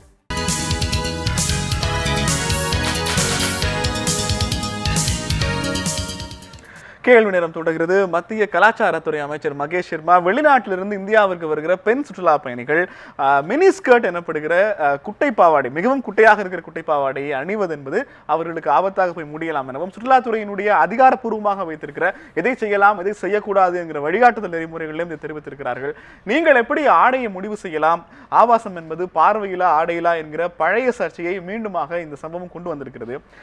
உங்ககிட்ட கேட்பதற்கான மிக முக்கியமான கேள்வி, பறந்து விரிந்த ஊடகங்களில் தொடர்ச்சியாக பேச முடிகிற பல பெண் பங்கேற்பாளர்களால் இப்போ வரைக்கும் சேலையிலிருந்து விடுபட்டு மற்ற உடைகளுக்கு தாவுவதற்கான எலைட் பீப்புள், இன்டெலெக்சுவல் பீப்புள், ஒரு சைக்காலஜிஸ்டா இருக்கிற ஆட்களுக்கே புடவையிலிருந்து இன்னொரு எளிமையான ஆடைக்கு, கம்ஃபர்டான ஆடைக்கு மாறுவதற்கான சமூக சூழல் இல்லாத போது நாம சேலை அணிஞ்சுக்கிட்டு மினிஸ்கர்ட் சரியானதுன்னு பேசுறது என்ன மாதிரியான வாதம்? இல்ல மக்களுக்கு தெரியும், உங்களுக்கும் தெரியும். நான் நிறைய ப்ரோக்ராம்ல வந்து மற்ற உடைகளும் போட்டு வந்திருக்கேன். பார்க்க அசிங்கமா இருக்கக்கூடாது, யாரையும் வந்து தூண்டுற மாதிரி இருக்கக்கூடாது, டீசென்சி மெயின்டைன் பண்ணும், அவ்வளவுதான். நம்ம கம்ஃபர்ட் முக்கியம், இதான் விஷயம். டீசென்சி மெயின்டைன் பண்ணும். இருங்க, என்னுடைய கலாச்சாரத்துக்கு இது டீசென்சி. வெள்ளக்காரியை வந்து நீ இப்படிதான் இருக்கணும் நான் சொல்ல முடியாது. இப்ப ரொம்ப முக்கியமான விஷயம், இந்த நாட்டு ஆண்களையும் பெண்களையும் பார்த்து இவங்களுக்கான பார்வையில என்னோட டீசென்சியை நீங்க முடிவு செய்யற மாதிரி நான் இன்னொரு நாட்டுக்கு போறேன், அந்த நாட்டினுடைய பார்வை எப்படி இருக்குங்கிறத பத்தின குறைந்தபட்ச புரிதல் இல்லாம என் நாட்டுல இருக்க மாதிரியே நான் மினிஸ்கர்ட் எங்கேயும் போடுவேங்கிறது என்ன மாதிரியான பிரச்சனை? என்னன்னு கேட்டீங்கன்னா, இப்ப இந்த ஸ்டேட்மெண்ட் சொல்றதுனால நம்ம என்ன சொல்ல வரோம், இந்த ஆண்களுக்கு வந்து நீ தப்பு பண்ணுப்பா, ஒன்னும் பிரச்சனை, நாங்க அங்க கண்டிச்சுக்கிறோம், அவங்க வரவங்க மாறட்டும் அப்படின்னு சொல்றதுனால அவங்க வீட்டுக்குள்ளேயும் அந்த வேலையை பண்ணுவாங்க, இந்தியாக்குள்ளேயும் அந்த வேலையை பண்ணுவாங்க. அதுதான் இப்ப பிரச்சனை. அவங்க வந்து ட்ரெஸ் பண்றது அவங்களுடைய ஆபாசம் ஆடையில பார்வையில் தான். ஆடை பத்தி இல்ல, ஆடை வந்து தூண்டுறதுக்கு ஒரு வாய்ப்பு இருக்கு. ஆனா பார்வை சரியா இருந்துச்சுன்னா அது அந்த ஆடை சின்னதா இருந்தாலும் பிரச்சனை இல்லை. அந்த முதிர்ச்சி ஆண்கள் அத்தனை பேருக்கு வேண்டும் சொல்றீங்க? நிச்சயமா வேணுங்க. நம்ம அடுத்த லெவல் போறோம். இப்போ நம்ம ஐடி ஆச்சு, பிபிஓ எல்லாம் வந்து பெண்கள் நைட்டு போறாங்க. ஒரு 20 வருஷத்துக்கு முன்னாடி அப்படி இல்லை. அப்ப ஆண்கள் வேற மாதிரி பார்த்தாங்கன்னா பெண்கள் வீட்டுக்குள்ள இருந்தாங்க, பிரச்சனை இல்லை. இப்ப பெண்கள் வெளியில வராங்கன்னா ஆண்கள் வந்து தன்னை கட்டுப்படுத்தி ஆகணும், தன்னை மாத்திக்கணும். ராஜலட்சுமி மேடம், இந்த ஒற்றை ஸ்டேட்மெண்ட்டை மட்டும் வச்சு இந்த விவாதம் தொடரல. அதே அமைச்சர் மகேஷ் சர்மா சில மாதங்களுக்கு முன்பாக சொல்லியிருக்கிறாரு, மாலை வேளைக்கு பிறகு பெண்கள் வீட்டை விட்டு வெளியே வருவதாக இருந்தால் உலகத்தின் மற்ற எந்த நாடுகளில் வேண்டுமானாலும் வந்து வைத்துக் கொள்ளலாம், அது இந்திய கலாச்சாரத்துக்கு எதிரானதுன்னு ராகேஷ் சர்மா பேசியிருக்கிறார். இப்படி ஒவ்வொரு பாஜக மூத்த தலைவர்களும் பேசுவதையெல்லாம் ஒன்னா கிளப் பண்ணீங்கன்னா அது முழுக்க முழுக்க சர்ச்சைக்குரிய பொருளாகவே இருக்கிறது. ஏன் பெண்கள் தொடர்பான எல்லா விஷயங்களிலும் இவ்வளவு இறுக்கத்தை ஒவ்வொரு முறையும் பாஜக தலைவர்கள் முன்வைக்கிறார்? ஏங்க இன்னைக்கு தான் பிஜேபியில் தான் கேபினெட் மினிஸ்டர்ஸாக நாங்கள் பெண்கள் வச்சுருக்கோம். வெளியுறவுத்துறை அமைச்சர் சுஷ்மா ஸ்வராஜ் இருக்காங்க, சுமித் இரானி இருக்காங்க, நிர்மலா சீதாராமன் இருக்காங்க. எத்தனை மினிஸ்டர் நாங்கள் தான் கொடுத்துருக்கோம். வேற யாரும் இந்த மாதிரி டிபார்ட்மெண்ட்லாம் அலோகேட் பண்ணது கிடையாது. குடியரசுத் தலைவராக பெண்ணும், எதிர்க்கட்சி தலைவராக பெண்ணும், சபாநாயகராக பெண்ணும் நிர்பயா டெல்லியில இருந்தாங்க. ஆனா கேக்குறாங்க வெளியுறவுத்துறை மினிஸ்டர்லாம் பெண்களுக்கு கொடுக்கப்படல. ஆனால் இந்த மோடியின் ஆட்சியில், பிஜேபியின் ஆட்சியில் தான் இதெல்லாம் கொடுக்கப்பட்டிருக்கு. அதனால பெண்களுக்கு நாம் சுதந்திரம் கொடுக்கிறோம், பெண்களுக்கு முன்னேற்ற வேண்டும், பெண்களுக்கு படிப்பு அறிவு கொடுக்க வேண்டும், எல்லா வசதிகளும் பெண்களுக்கு தர வேண்டுங்கிறதா எங்களோட கொள்கையை தவிர நீங்கள் சொல்கிற மாதிரி ஏதோ பெண்கள் வந்து ரொம்ப அடிமைகள் ஆக்கிறதோ கட்டாம்பட்டியாக அவங்கள கொண்டு வரதும் விஷயம் கிடையாது. உங்களுக்கு ஒரு பெரிய சர்ச்சைக்குரிய தலைப்பாக மாறி ஊடகத்தில் விவாதிக்கிறது. முன்னே லெகின்ஸ் ப்ராப்ளம் வந்து இந்த மெடிக்கல் காலேஜில் லெகின்ஸ் போடக்கூடாதுன்னு சொன்னப்போ லெகின்ஸ் போடலாமா போடக்கூடாதுன்னு நம்ம விவாதிச்சிருக்கோம். எப்பொழுதும் அரசாங்கம் என்ன சொல்லிருக்கணும்? அபிலாஷா சொல்வது போல ஆபாசம் இல்லாத கண்ணியமான எந்த ஆடையும் அணியலாம்னு சொல்லியிருந்தா அது அரசாங்கம். எந்த ஆடை நம்ம ஊரை பொறுத்த வரைக்கும் ரெக்கார்ட் டான்ஸு இதுதான் வந்து மினிஸ்கர்ட். மற்றபடி சாதாரண யாரும் ஓட்டல. நீங்கள் வெளிநாட்டில் போய் பார்த்தீங்கன்னா கூட இந்த மினிஸ்கர்ட் போட்டுட்டுலாம் எல்லாரும் ரொம்ப சாதாரணமாக போகிறதில்ல. எங்கேயாவது சன்பாத் எடுக்கணும்னா தான் அங்கே தான் 2 பீசஸில் ஒரு சிம்பிள் ரொம்ப இந்த உடையில சின்ன உடையில இருப்பாங்களே தவிர வேற எப்பவும் அவங்க போட்டுக்கிட்டு இருக்கிறது இல்லை. இது ஒரு உண்மை. ஆனால் இது என்னமோ வெளிநாட்டில் அவங்க மினிஸ்கர்ட்லேயே அலையிற மாதிரியும் நம்ம ஊருக்கு வரும்போது மட்டும் மினிஸ்கர்ட்லாம் போட்டுட்டு லாங் ஸ்கர்ட் போட்டுவாங்கன்னு நம்ம சொல்கிற மாதிரியும் நீங்கள் தவறாக அதை திருத்தி அமைக்கக்கூடாது. பெண்களின் சுதந்திரத்திற்கு பாதுகாப்பு கொடுக்கணும், பெண்கள் முன்னேற்றத்துக்கு பாதுகாப்பு கொடுக்கணும், பெண்களுக்கு வேலை கொடுக்கிறோம். இதெல்லாம் பிஜேபி செய்கிறது. எப்படிலாம் சுதந்திரமா இருக்கலாம்னு நீங்க சொல்லுவீங்க, எப்படிலாம் பாதுகாப்பா இருக்கலாம் நீங்க சொல்லுவீங்க, எந்த ஆடையெல்லாம் போட்டா பிரச்சனை வராதுன்னு நீங்க சொல்லுவீங்க. அதெல்லாம் ஸ்ட்ரைட்டா பாதுகாப்பா இருக்கலாம். ஏதோ நாங்கள் பெண்களுக்கு எதிரானவர்கள் கலாச்சாரத்தை பாதுகாக்கணும்னு சொல்றோம். இந்திய கலாச்சாரம் இருக்கணும். இது கலாச்சாரம் இருக்கணும், மனிதர்கள் இருக்கணும். அதான் நான் ஒரு தடவை ஜப்பான் போயிருந்தேன். நம்ம புடவை தான் கட்டியிருந்தேன், ரொம்ப டீசெண்டாக ஒரு லாங் ப்ளவுஸ் எல்லாம் தான் போட்டு கட்டியிருந்தேன். ஆனால் கூட அவங்க என்ன சொன்னாங்க, சில இடங்களை குறிப்பிட்டு இதெல்லாம் நாங்கள் வெளியே காமிக்கவே மாட்டோம், இதெல்லாம் செக்ஸியஸ்ட் பாட்டுன்னு சொல்லுவோன்னு அவங்க குறிப்பிட்டு சொன்னாங்க. ஆனால் அவங்க வந்து சூட் போட்டிருக்காங்க, டிஷர்ட்டும் ஜீன்ஸும் போட்டிருந்தாங்க. அவங்க வந்து அது சேஃப்னு நினைக்கிறாங்க. அதாவது எந்தெந்த ஊர்ல தொடர்ச்சியாக சேலை ஒரு ஆபாசமான உடைங்கிற விவாதம் தொடர்ச்சியாக தமிழ்நாட்டில் நடந்து கொண்டு தான் இருக்கு. சேலை ஆபாசமான உடைய அதிகமான அவங்களுக்கு இன்னைக்கு போனீங்களான்னு ஜப்பான்ல அவங்களுடைய கலாச்சார ஃபங்க்ஷனுக்கு அவங்க கஷ்டப்பட்டு அந்த புடவையில அந்த ட்ரெஸ் எல்லாம் போட்டுட்டு தான் வராங்க. சில நாடுகள்ல தான் இந்த வயிற்று பகுதி தெரியக்கூடாதுங்கிறதுல ரொம்ப வயிற்று பகுதி நம்ம பிளவுஸ்ல அந்த வயிற்று பகுதி நமக்கு எவ்வளவு தூரம் தெரியுதுங்கிறது நமக்கு தெரியும். ஈவன் ஒரு இன்ச் அரை இன்ச்சியாவது தெரியும். ஆனா அதை வந்து அவங்க ரொம்ப பெரிய விஷயமா நினைக்கிறாங்க. ஆனா ரொம்ப எளிமையான விஷயம். நம்ம வீட்டுல பிள்ளைகள் இப்போ பள்ளிக்கு போக ஆரம்பிச்சிருக்காங்க, கல்லூரிக்கு போக ஆரம்பிச்சிருக்காங்க. நம்ம அவங்களுக்கு தாவணி போட்டு அனுப்புறது இல்ல, சுடிதார் போட்டு அனுப்புறோம். அவங்களுக்கான கம்ஃபர்ட்டை நீங்க உருவாக்கி கொடுக்குறீங்கல்ல, இந்த கம்ஃபர்ட்டை எதுக்கு நீங்க ரிஸ்ட்ரிக்ட் பண்றீங்கன்னு கேக்குறேன். நாங்க அதை ஒண்ணும் சுருக்கலைங்க, அதை மாத்தல. வேலைக்கு போகணும், அவங்க சௌரியமாக இருக்கணும், சுடிதார் போடலாம், நீ ஸ்கர்ட் போட்டுக்கலாம், உங்களுக்கு வேணுங்கிற ட்ரெஸ் போட்டுக்கலாம். முன்ன வந்து துப்பட்டா நீங்கள் பார்த்தீங்கன்னா துப்பட்டா நார்த் இந்தியாவில் வேர் பண்ணுற விதை வேறு, நம்ம இதில் வேர் பண்ணுற விதை வேறு. நம்ம ஊரில் கழுத்து சுற்றி இருக்கும், துப்பட்டா கையில் கூட இருக்கும். அவங்க வந்து சுடிதார் ரெகுலராக போடுறவங்க அது ரொம்ப கேர்ஃபுல்லாக போடுவாங்க. ஆகையினால இதெல்லாம் வந்து பெரிய விஷயம் கிடையாது. முன்ன வந்து துப்பட்டாவை ஃப்ரீயாக கொடுத்துட்டீங்கிறதுக்காகவே அதை கம்பல்சரி போடணுங்கிறது கட்டாயமான்னு கேட்குறேன். கட்டமாக கிடையாது. ஆக்சுவலாக நீங்கள் அதாவது சுடிதாரோட துப்பட்டா எப்படி வேர் பண்றதுங்கிற முறையை தான் சொன்னேன் தவிர வேற ஒன்றும் கழுத்தை சுரிக்கிறாங்க. நீங்க ஒரு கைட்லைன் சொல்றதுல பிரச்சனை, அப்படி துப்பட்டா போடாத பெண்களை பற்றி உங்கள் பார்வை பிரச்சனை நான் சொல்றேன். கிடையாதுங்க. ஒரு காலகட்டத்தில் பெண்களுக்கு வந்து நம்ம நினைக்கிறோம் வந்து பெண்களுக்கு பிளவுஸுக்கு மேல ஒரு லேயர் இருக்கணும் அப்படின்னு நினைக்கிறோம். மற்ற நாடுகளில் அவங்க நினைக்கிறாங்க அது ஸ்கர்ட்டும் ஒரு டாப்ஸ் இருந்துட்டா போதும், அந்த லேயர் தேவையில்லைன்னு நினைக்கிறாங்க. ஸோ இப்படி போனது தான் டிஷர்ட். இப்போ நாங்கள் கூட வெளிநாடு போனோம், அந்த ஊரில் கம்ஃபர்டபுளாக இருக்க அந்த ட்ரெஸ் தான் ஜீன்ஸை தான் போடணும், அந்த குளிருக்கு வேற எதையும் போட முடியாது. ஆகையினால எந்தெந்த நாட்டுக்கு எந்தெந்த உடை வசதியோ அந்த உடையை போட்டுக்கலாம். அந்தந்த நாட்டில் எது வந்து நானும் சொல்றேன், நீங்க சொல்ற ஸ்டேட்மெண்ட் 100% சரி. அப்படிதானே சொல்லியிருக்கணும் மினிஸ்டர். உங்களுக்கு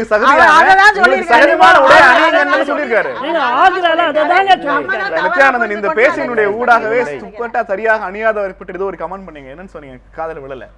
துப்பட்டாவை கழுத்தை சுருக்கி போட்டுக்கிறாங்க. துப்பட்டாவோட நோக்கம் என்ன? கழுத்து மறைக்கிறதா, கழுத்தை சுருக்கிக்கிறதா? இல்ல அது அவங்க ஆடை அவங்க எப்படி அணிறாங்க, நமக்கு என்ன பிரச்சனை? என்ன விஷயம் நான் சொல்ல இல்ல ஒரே நிமிஷம். இல்ல நித்யானந்தன் மறந்துடுவார் மேடம், ஒரே ஒரு நிமிஷம் திரும்ப வரேன்.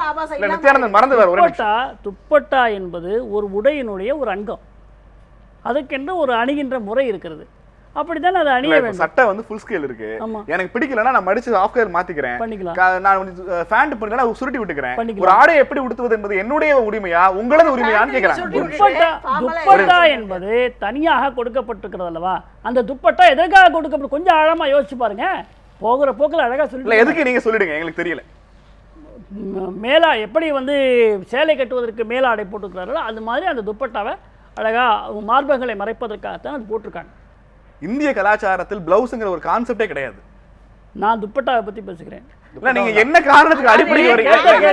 என்னுடைய கேள்வி இல்ல, என்னுடைய கேள்வி பெண்ணோட கவலை, உங்க கவலை என்ன? நீங்க கேட்ட கேள்வி உங்க கவலை என்ன? காரணம் என்ன? அத பத்தி ஆராயும் போது இல்ல என்னுடைய கேள்வி அந்த பெண் துப்பட்டாவை இப்படித்தான் அணியணும்னு சொல்றதுக்கு நீங்க யாருங்கறத அவங்க கேள்வி. கட்டாயப்படுத்தலையே, எதற்காக வந்ததுன்னு தான் சொல்றோம். இல்ல இப்படி எப்படி கேள்வி கேட்க முடியும்னு கேக்குறாங்க. நான் இதுக்கு ஒரு பதில் சொல்றேங்க. வந்தது நீங்க சொல்லுங்க. பதில் சொல்றேன். அதாவது இந்த பிளவுஸோ டாப்ஸோ இதுக்கு மேல ஒரு துணி ஒரு லேயர் இருக்கணும், புடவையோ தாவணியோ இருக்கணுங்கிறது அது ஒரு 10-20 ஆண்டு காலத்துக்குள்ள குறைஞ்சு போச்சு. மேல வந்து ஒரு டிஷர்ட்டோ ஒரு பேண்டோ இருந்ததுன்னா போதுங்கிற லெவலுக்கு இன்னைக்கு வந்தாச்சு. அதனால அந்த காலத்துல துணியெல்லாம் குறைச்சலா இருக்கும்போது மார்க்கெட் அணைஞ்சிக்கிட்டு இருந்தாங்க. ஒரு பிளவுஸும் கிடையாது, உங்களுக்கு இவ்வளவு ஸ்டைல் டிசைன் பிளவுஸ் எல்லாம் கிடையாது. ஆகினால அந்தந்த காலத்துல துணி குறைவா இருக்கும்போது கீழே ஒரு துண்டு மேல ஒரு துண்டு தான் எல்லாரும் போட்டிருந்தாங்க, ஆண்களும் சரி பெண்களும் சரி. அப்புறம் தான் நிறைய துணி கிடைச்சா பணக்காரங்க தான் சுத்தி 6 முழம் 12 முழம். எனக்கு அந்த சந்தேகம் எல்லாம் எதுவுமே இல்ல. அதை இன்னொரு நபர் திணிப்பதா, இன்னொரு நபர் திணிக்கவே இல்ல. அவர் சொல்லி இருக்காரு வந்து இந்தியா நம்ம வந்து ஒரு எழுதப்படாத வரைமுறை வெளிநாடுகளை போகும்போது நிறைய தங்கம்லாம் கொண்டு போகாதீங்க, உங்க சேஃப்டி கிடையாதுங்கிறது. அதை யாரும் டிக்ளேர் பண்ணா அங்க டிக்ளேர் பண்ணணும் வைக்கணும், இந்த மாதிரி விஷயங்களா இருக்கு. அத மாதிரி எங்க இந்தியாவில் எல்லாரும் இந்த மினிஸ்கர்ட்லாம் போட மாட்டாங்க. நீங்களும் மினிஸ்கர்ட் போட்டுட்டு வராதீங்க. அதுவும் கோயில்களுக்கு வரும்போது தமிழ்நாட்டில் எவ்வளவு பெரிய பிரச்சனை என்பது இந்த கேள்வி நேரத்தின் விவாதத்தின் வாயிலாகத்தான் தெரிகிறது. அசோக், உண்மையிலேயே இந்த பிரச்சனையை முன்வைத்து அசோக் முன்வைக்க விரும்புகிற தீர்வு என்ன?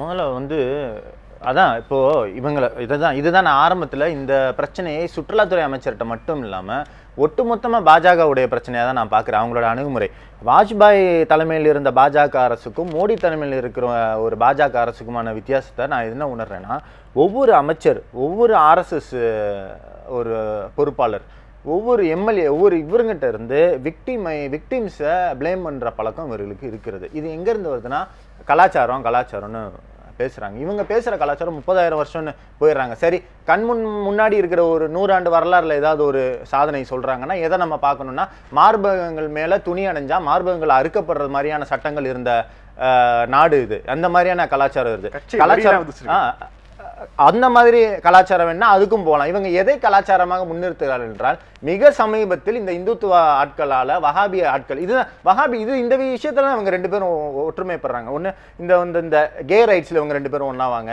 பெண்களுக்கு எப்படி உடை அமைகிறதுங்கிறத இந்த மத ஒற்றுமையெல்லாம் அதில் தான் வந்துட்டு இருக்குது.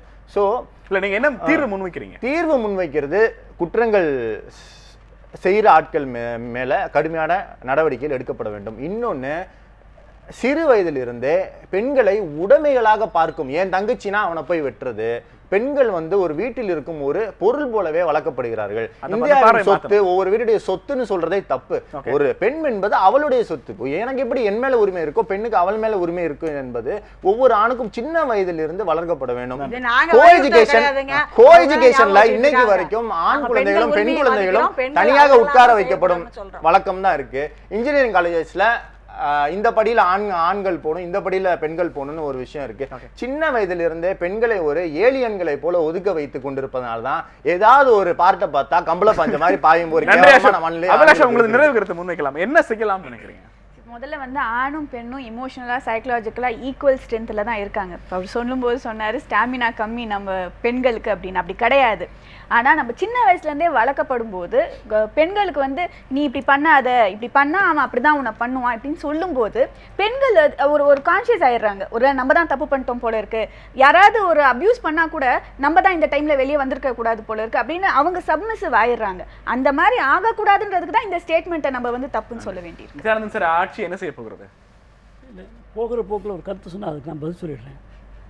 ஆப்ரஹாம் போன்றவர்கள் வெள்ளைத்தோலோடு இருப்பது நிர்வாணமாக இருப்பதற்காக எத்தனை ரசிகர்கள் வருகிறார்கள் என்று சொன்னார்கள். ஆக வெள்ளை நிறத்தில் இருக்கக்கூடியவர் நீங்க பேர ஆப்ரஹாமுக்கு ஏன் அவ்வளவு கவர்ச்சின்னு சொன்னீங்க?